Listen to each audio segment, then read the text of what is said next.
Le passé des géants éclaire notre chemin.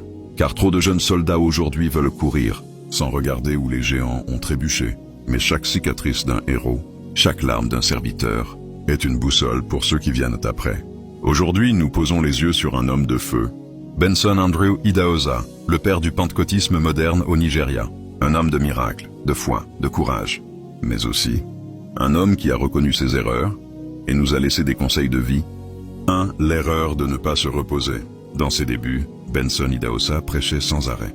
Il voyageait, enseignait, organisait des croisades, bâtissait des écoles, mais il oubliait de s'arrêter. Un jour, il s'est effondré, épuisé, et il déclara plus tard, « Le Saint-Esprit ne se repose pas, mais toi, homme de Dieu, tu dois te reposer. Si tu meurs, Dieu continuera sans toi. » 2. L'erreur de vouloir tout faire soi-même. Il l'a dit sans honte. « J'ai cru qu'en ne déléguant pas, je protégeais l'œuvre. En réalité, je la ralentissais. » Il voulait superviser tout, prendre toutes les décisions. Mais il a compris que ne pas former et faire confiance, c'est priver le corps de ses membres. Alors il nous a laissé ce conseil. Forme, délègue, prépare ceux qui te succéderont.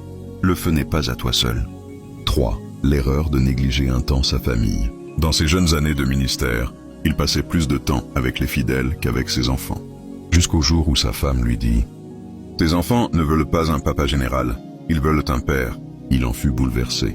Et il déclara « Ton premier ministère, c'est chez toi. Si tu perds ta maison, ton onction pleurera. » 4. L'erreur d'avoir trop glorifié la puissance. Benson Idahosa était un homme de miracle.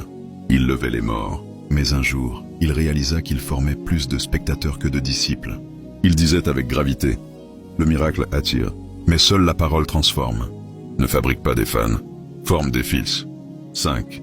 L'erreur de sous-estimer l'opposition spirituelle. Dans sa fougue, il est entré dans certaines villes sans discerner les temps spirituels. Et il l'a payé cher, persécution, empoisonnement, attaques occultes. Alors il nous a laissé un avertissement solennel. Le diable n'est pas en vacances. Ne combat jamais sans instruction divine. Il aurait pu cacher tout cela, mais il a ouvert son cœur. Pour que nous, la génération suivante, ne tombions pas là où il est tombé. Souviens-toi, le passé des géants n'est pas là pour être vénéré, mais pour être étudié. Et si nous écoutons leurs conseils, nous irons plus loin.